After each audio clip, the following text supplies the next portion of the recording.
All right, welcome back to Bafflegab. That's right. And now we have an interview with A.M. Gittlitz, who recently wrote an article for The Outline titled The Secret History of Marxist Alien Hunters. And it's all about a fringe left-wing ufologist movement that really took off during the Cold War. Thanks for joining us, A.M. Lenny and Ralph, thanks for having me. This is great. Yeah, no problem. Thanks for finding, I think, an even crazier take on left-wing politics. You thought leftists weren't crazy enough already. This is some crazy, crazy stuff. It's crazy. Well, Not crazy enough. Yeah. Not crazy enough for me. Well, could you summarize just what POSADism, which is the main topic of your article, what that is and where the movement arose? So for people who aren't interested in Trotskyism, maybe you have some listeners who aren't interested in Trotskyism somehow. But I'm not interested at all. 85% of POSADism is kind of boring Trotskyism about the partial regeneration of the workers' states and an independent class party based in the unions.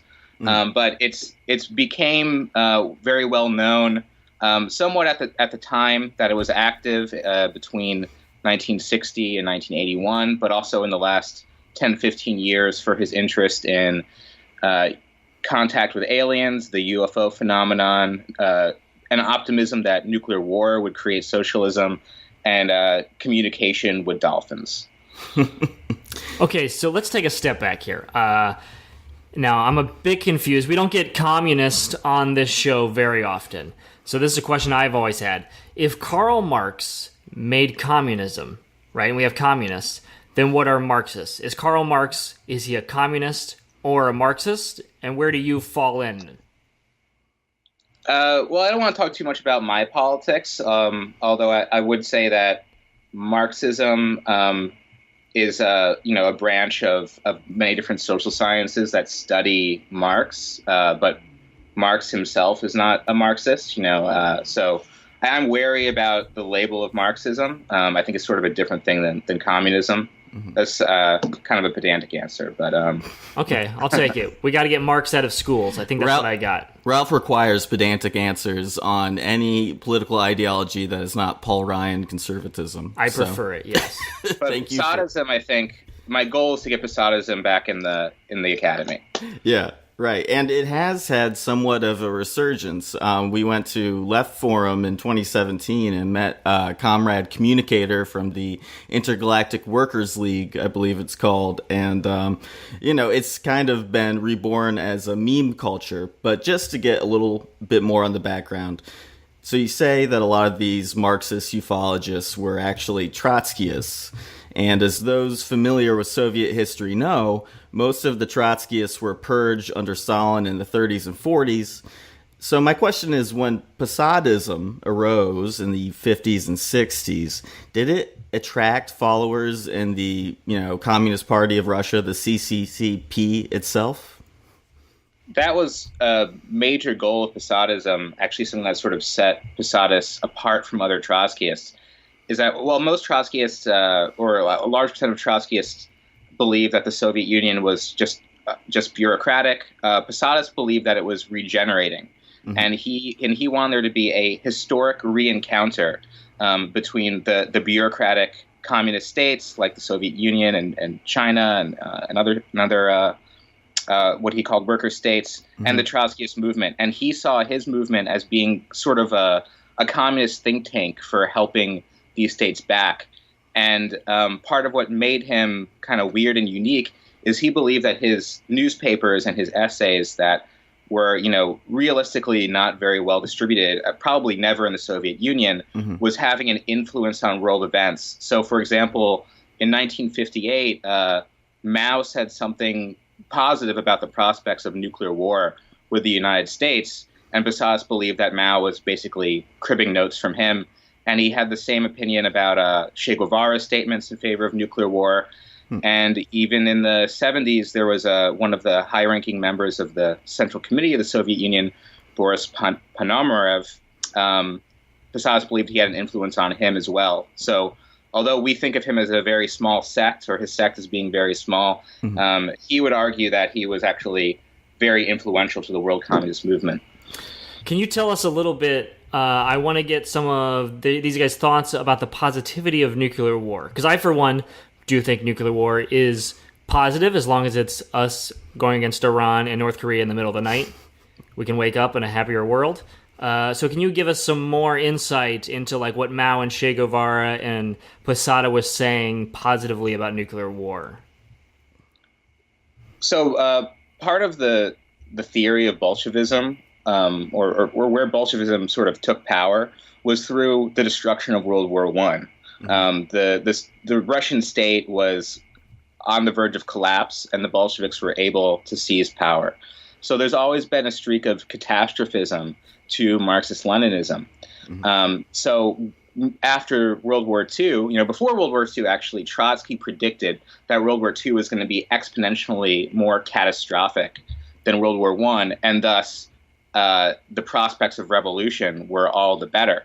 So after the war, a lot of communists, especially Trotskyists, but also other Marxist-Leninist sects, believed that communism was right around the corner because capitalism had been so weakened by the war, and communism had spread so much after the war to China and to Eastern Europe that revolution was inevitable like any day. And POSADis and Michel Pablo, the Fourth International, these were common ideas within Trotskyism, believed that before capitalism would admit defeat, it would launch a nuclear war. Right. So POSADis, starting around 1960, started his own movement, and part of how he recruited young people in Europe to the movement was saying, don't be afraid of nuclear war. The USSR has nuclear weaponry. China has nuclear weaponry. That's a huge percentage of the world population.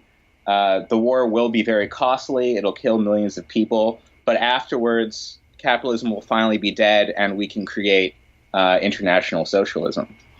So it seems like the communists are very good about like seizing power, being able to like take advantage of these sort of political climates. But then once they're there, there's all these little factions. People splinter off. Like in the Soviet Union, it's like, no, I'm a Trotskyite. No, I'm a Leninist. No, I'm a Stalin man. And I think I just want to give you just a bit of advice, I think, to you and also, Please. Any communists who are listening. Stop with the factions, right? So it's like the reason Republicans were able to like maintain power is because we're all just Republicans, right? So I don't argue with Mitch McConnell saying, no, I'm a traditional Reaganite, or on economic issues, or no, I'm a neo-Trumpian. So I'm a Republican. It's like I don't like. It's like before Trump won, it was like no, he can't do this. After he won, we all got together and said we're all Republicans. Whatever he says, that's what we believe. Well, in a way, POSADis really agreed with you. So the Trotskyists always believed in the United Front, which was a front of all the anti-capitalists, all the left parties. But POSADis took it a step further. He wanted there to be, he, for example, wanted there to be a united front with the Perón regime in Argentina. At the time, the most communists believed that Perón was a fascist. And then later in life, he went even further and said, we have to make alliances with the highest powers possible, including the Soviet Union and China. But then, of course, even above that, he believed that we had to make an alliance with the extraterrestrials that were visiting Earth. Mm-hmm. And his project in the 70s, he talked a lot about unity with nature and with the cosmos. Mm. So he saw socialism as not just uniting leftist groups, but uniting humanity and nature and the universe in general. So he had he had the most united front vision possible. That's very interesting. Well, in the article, you quote Soviet rocket scientist Konstantin Tsiolkovsky, who said, "Time must pass until the average level of humankind's development is sufficient for non-earthly dwellers to visit us." And I was wondering, do you think that might be another answer to the Fermi Paradox? The famous paradox about if there are so many planets and star systems, why haven't we found aliens? What if aliens do exist, but they won't make contact because they're silently judging us for being Silicon Valley libertarians? Well, this is exactly what the Marxist ufologists propose as an answer to the Fermi Paradox. Although I think it's a bit fantastical. I do think they're correct that the human interest in space and extraterrestrial life is motivated by a unified vision of human potential, which is totally at odds with the nationalist and capitalist divisions of race, class, and gender. Mm-hmm. And if we're going to progress as a species, we need to get rid of all this nonsense before it destroys us. So the Marxist ufologists actually think that aliens are here, they're watching us, and they're waiting for us to get on their level so they can finally, tell us about the Intergalactic Federation or the technology that they have. But right now, they just see us as a very juvenile species that is frankly a danger to them if they do try to make contact. Yeah. Could it also be, hear me out, that these aliens are just powerful capitalists, but maybe they've taken care of poverty by building an economic system based on robots. They've deleted the lazy or left them behind on like a separate planet, and that maybe these alien billionaires are just a race of the Elon Musk and Jeff Bezos of the alien world. Well, do you think you can have capitalism without poverty? That's a good question. I've been trying to get rid of the poor for years. But so also I want to touch on something else in the article that you brought up about this human nature sort of connection, right? So the POSADist followers were doing experiments with human dolphins, trying to teach them, to quote Das Kapital or whatever. Right? This was going on. They were trying to humans and dolphins, not human dolphins. Human dolphins is frightening, but I think that would have been in line, right? They're humans and dolphins. If human dolphins, what other way to connect humans and nature than human dolphins? But they're trying to study them and learn from dolphins to prepare us to, work with aliens or better understand aliens. Well, Posadis wasn't very adept in the science of Marxist-Leninism and certainly not in the natural sciences either. He was very interested in some of the New Age research going on with dolphins in the 70s, especially from the Russian dissident midwife Igor Charkovsky, who believed who pioneered water birth, which was pretty big in the 70s and 80s. And this was the idea that if you subject an infant to being born in water, that they will, use that adversity to, well, the thing is they did drown on occasion, but they would use that adversity to become stronger or smarter or something. It's an occultist kind of endeavor. But Posadis, who was had this very strange fascination with space and birth and animals, he was interested in Charkovsky's proposal that dolphins were natural midwives for humans. And so he saw dolphins as he saw this connection between humans and dolphins as being something that helped us break down the barrier between human civilization and nature in a very vague way that's not very well fleshed out. He was kind of losing it at the time, I think. But I think if he had lived to see the sign language of Coco the gorilla, he would be absolutely ecstatic. That's true. That's pretty fascinating. I actually think that I'm in favor of firing all human midwives to just start hiring dolphin midwives. Are there? Yeah, you wouldn't have to pay them just in mackerel, right? That's true. I think that we'd save a lot of money. That's just cheap. Are there other animals that you think that we should be aware of? I've always wondered if bees or ants, are they communist? They have a structured society where they're all working together. Are they communist? I don't. I'm not a. I don't have a good answer for that. I do think that there's a lot of competing theories of how nature works and if it's competitive or cooperative. I think bees, for instance, do have this sort of like highly structured society, one way to look at it. Another way to look at it is that they don't do much work. They just kind of fly around, hanging out around flowers all day. But they are communists. They're lazy. Yeah, I mean, maybe it's like sort of a hybrid. But the point is not how animals organize themselves, but how do we organize themselves and how do we interact with the natural world. And also, Carl Sagan raised the same questions Posadis was raising about if there's a advanced species to humanity, because we're the most advanced species on the planet, an advanced species that's capable of visiting us from another solar system is probably even more advanced. And what would that species be like if they're more advanced, if they have the technology to visit us? And Posadas and the Marxist ufologists say anything more advanced than humans have to have achieved something that we would understand as socialism or communism, or else they would wipe themselves out, as we are on course to do now. Yeah, and it's interesting because Stephen Hawking, before he passed away a couple of years ago, he talked about the potential of alien arrival and said that it should be something that we should fear and not encourage with programs like SETI, because it would be like, Christopher Columbus arriving in the Americas. Like, they'd be far more likely to just be looking for resources or otherwise be so advanced that they see us puny humans like ants on a hill. I think Stephen Hawking also says something that contradicted that at some point, but I think that's a really a very bad faith understanding, something that the neo-Posadists call enemy alien propaganda. Yes. If you take the film Independence Day, for example, where this locust-like insectoid alien species comes to wipe out Earth, it's just not a sustainable model for alien life to go from planet to planet taking resources. There's just not enough planets in the galaxy to do that with. Yeah. So this idea that aliens are going to be like the conquistadors, they're going to be like humans, exploiting the resources and killing anything in their way. That'll work for maybe a few millennia, but then you're going to run out of planets to conquer. So any alien visitors, I can't imagine they would be trying to do something like that, or else they would have disappeared a long time ago. I still think it's worth a shot.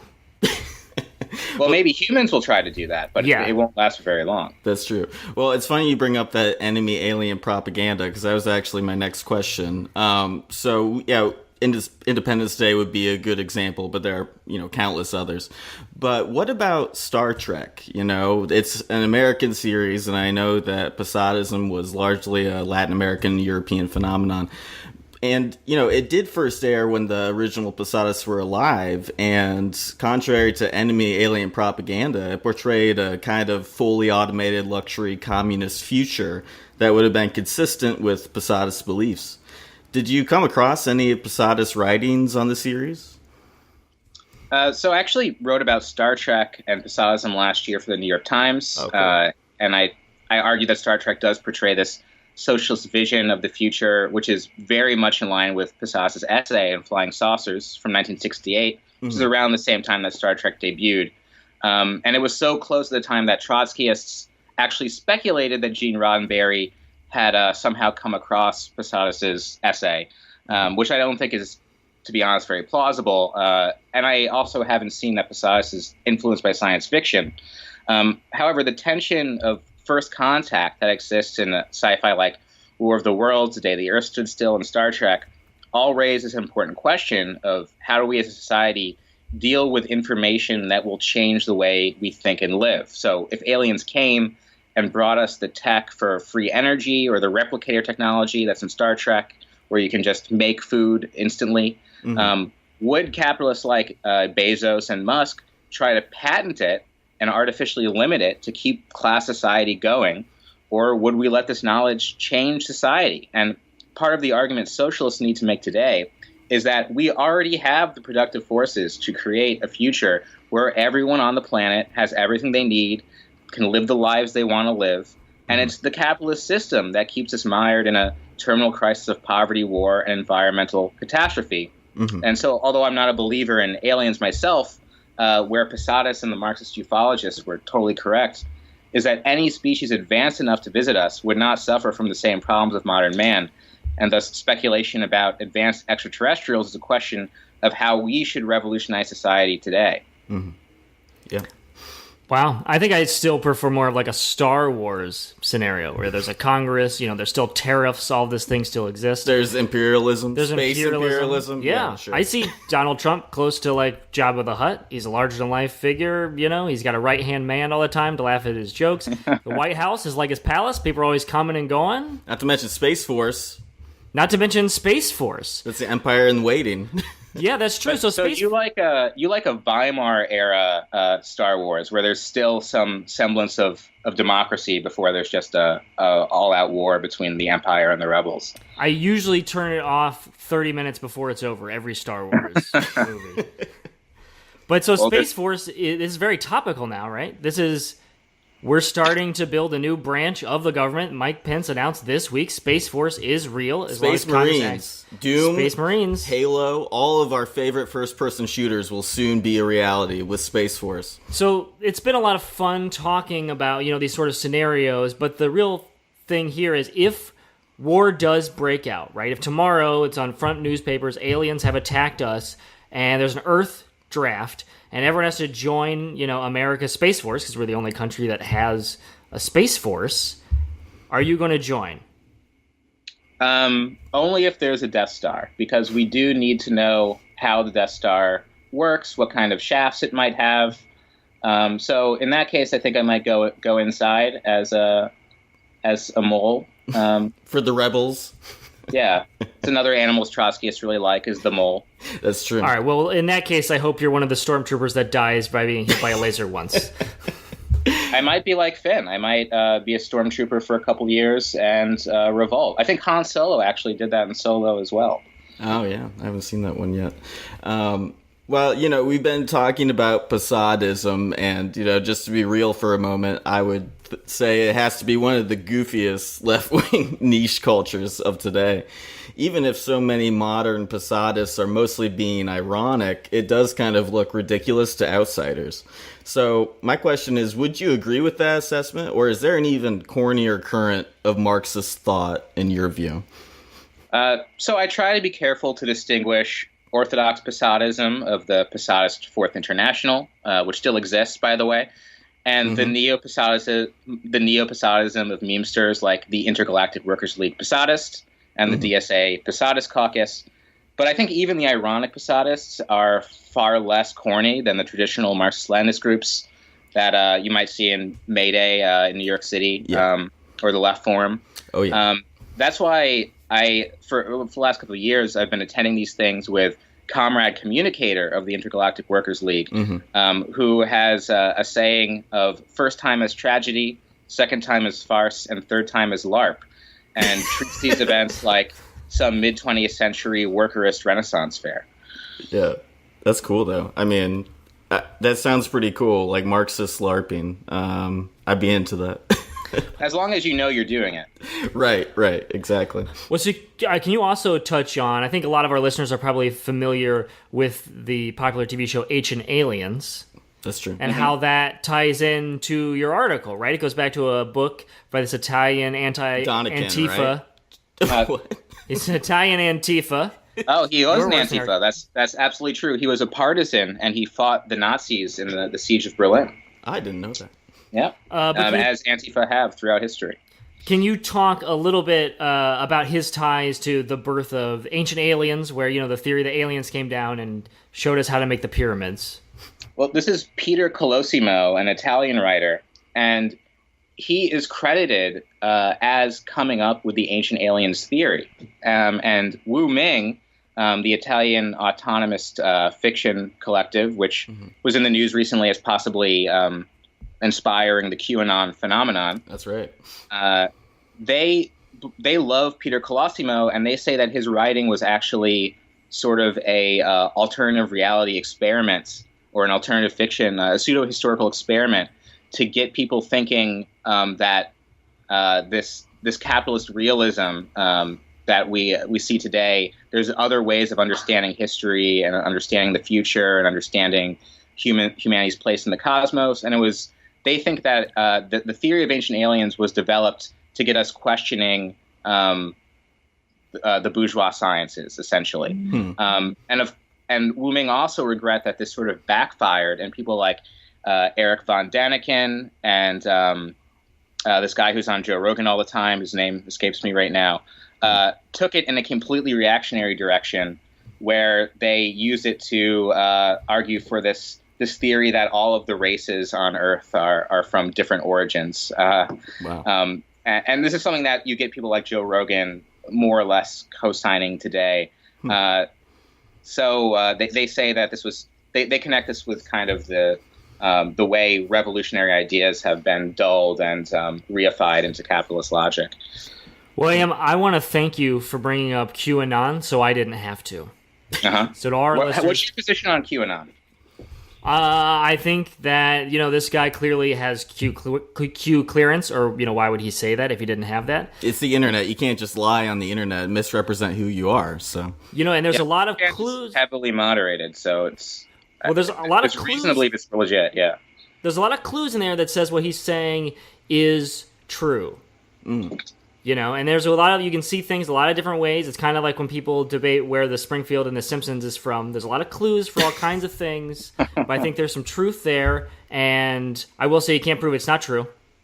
Can you prove I'm trying. True? I'm working really hard. So far, I've come up with nothing. Exactly.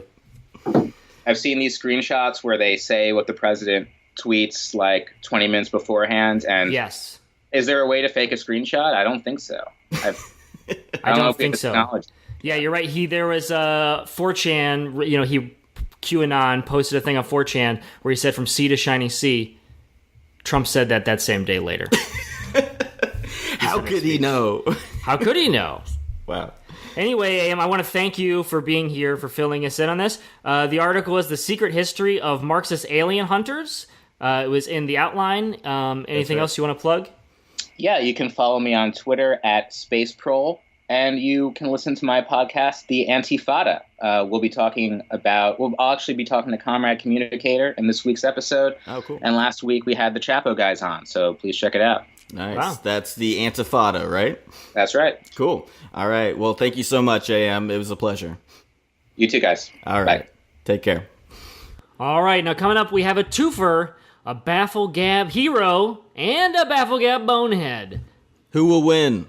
You're listening to Baffle Gab, obviously. I think that's clear by now, right? We'll be right back. Hey folks, it's me, Ralph. Are you enjoying the episode? I sure hope so. Let me tell you something else you might enjoy. Our sponsor, Quip. Now, if there's one thing I know about you, the Baffle Gab listener, it's that you're a cool, tech-savvy, flat-white drinking millennial type who's got a cool gadget like the iPhone X nestled in their acid-wash Jinko jeans. Well, here's a question, cool guy. Did you ever wish that someone would make an oral hygiene product with all the aesthetic qualities of the latest overpriced MacBook, but on a toothbrush? Well, you're in luck because Quip just did it. Their toothbrushes are so cool and futuristic that it's been called the Tesla of toothbrushes. Now, Quip isn't just smart-looking. It's the world's first smart toothbrush. With a Quip in your hand, you can wish all the infuriating aspects of brushing your teeth goodbye. For example, dentists always bitch about how you need to brush for a whole 2 minutes every time, 3 times a day, blah, blah, blah. But how do you keep track of all that time when your mind keeps distracting itself with dumb thoughts like, do cats think robot vacuum cleaners are actually just metal animals? Metal Animals? Now that's a good band name. Hey, keep it down up there! Shut up, brain. Thankfully, Quip's got you covered. Every 5 seconds, Quip will beep to let you know it's been exactly 5 seconds. Once you reach the 1 minute mark, Quip will then beep twice every 5 seconds and vibrate every 2.5 seconds to let you know you're almost done. Now you're probably thinking, Ralph, that sounds complicated. Well, let me assure you, it isn't. Just keep brushing until you've counted 36 beeps, felt 24 vibrations, and seen 5 bright LED lights bouncing off the bathroom mirror directly into your left cornea. And then you're done! And that's not all. Are you tired of your idiot wife always forgetting which toothbrush is theirs? Don't worry, Quip has thought of everything. Their patented oral identity sensor technology is built right into the toothbrush, and it uses the unique bacterial profile of your dirty mouth to make sure Quip is only used by you. So if someone else puts the Quip in their mouth, well, that moocher's gonna get a mild electric shock straight to their teeth. Holy molar! So what are you waiting for? Break free from the shackles of Big Toothbrush and get on the Quip tip. Throw your dirty $2 manual toothbrush from Walgreens in the garbage can where it belongs. The toothbrush of the future has arrived. Quip!